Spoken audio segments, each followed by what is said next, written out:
I'm Michael Castner, and you're watching E's one-hour show Inside Star Trek.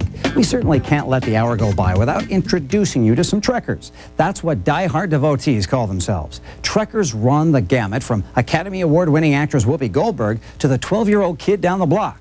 More than 20 million of them watch these shows every week, and lots of them attend Star Trek conventions. And over the years, we've attended a couple ourselves. Trekker. I am definitely a fan. I am a big Trekker. I'm a Star Trek person, you know. I guess I am a Trekkie. I guess I don't wear the uniforms and stuff. I must confess, no, I wasn't. I was never really. Science fiction wasn't sort of my thing before this. Okay, so not everyone was born a Trekker, including some of Star Trek Deep Space Nine's current cast members. But once you start watching, it's hard not to be sucked into the Star Trek subculture. Fans who follow the series religiously take the Star Trek phenomenon very seriously. Star Trek is part of our whole culture now. It's part of American almost history, you could say, because of the time length that it stretches out. It's a good philosophy of the future. I think it's just really fascinating how they have, like, how they show all these special effects and the stuff that may happen in the future. It's kind of an optimistic view. I mean, when you're channel hopping and you see Bosnia on one channel and, you know, all this other stuff, it's kind of nice to turn to something encouraging. Over the years, these fans have been stereotyped and ridiculed because of their intense devotion to the series. In reality, though, most Star Trek fans are just sci-fi lovers. There's the cliche of the Igrok Spock fan, you know, who's, you know, living in his mother's fruit cellar and, you know, has their, you know, corpse sitting there. No, and has a little phaser and you know, was like, you know, holding them people off at bay in Waco, you know, and yeah, they're those kind of fans as well. That's true. I mean, and they give the larger fandom a bad rap.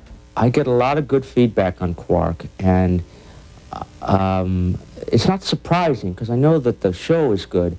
I'm just surprised at how many people see it and appreciate it and are kind enough to come up and tell me how much they like it. Even former cast members get great feedback. Actress Susie Plaxton's character was killed off during the 4th season of Star Trek The Next Generation, but she still has a large fan following. She was a great actress. She played the part really well. And it's too bad they killed her off. Hello. You look better without all the bones. Well, I guess that's real good to hear. How are you? Fine, it's fine. My brother says you're the best looking Klingon there is. In addition to getting autographs at conventions, Trekkers come to see their favorite actors speak and to find out what they look like without makeup. I'm a big ham. I mean, I love sort of being up there and being funny. Michael? Yes? When you were out shooting in Simi Valley, why didn't you come over for lunch and swim in the pool? Do you think both of us could get in your pool?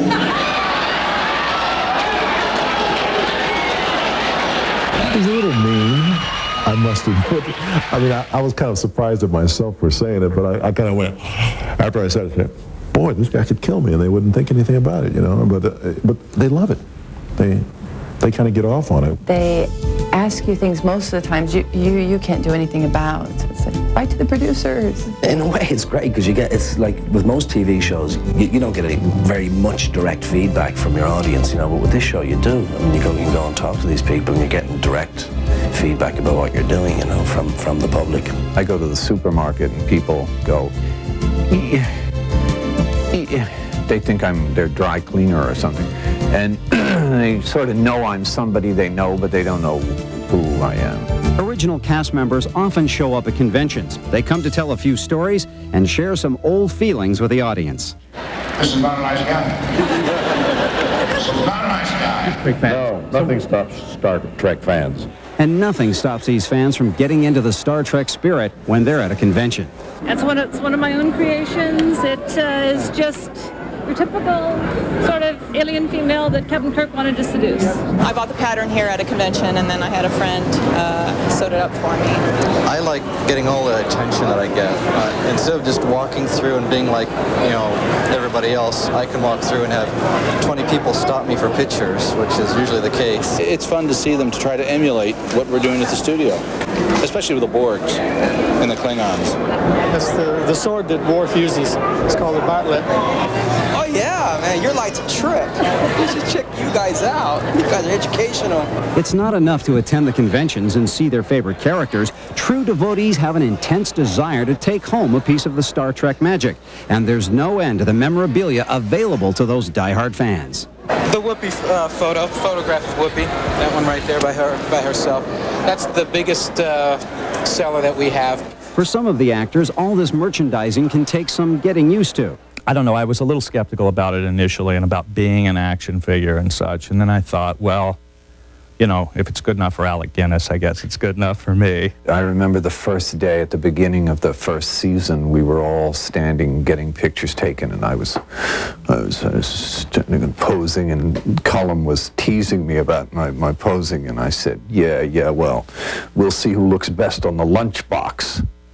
By the way, the Deep Space Nine lunchboxes aren't available yet, but do check out the next Star Trek convention. I'm sure they're working on them right now. And don't go away. I'll be back to take you on the ultimate Star Trek experience. Everything's quiet here, sir. No sign of life anywhere.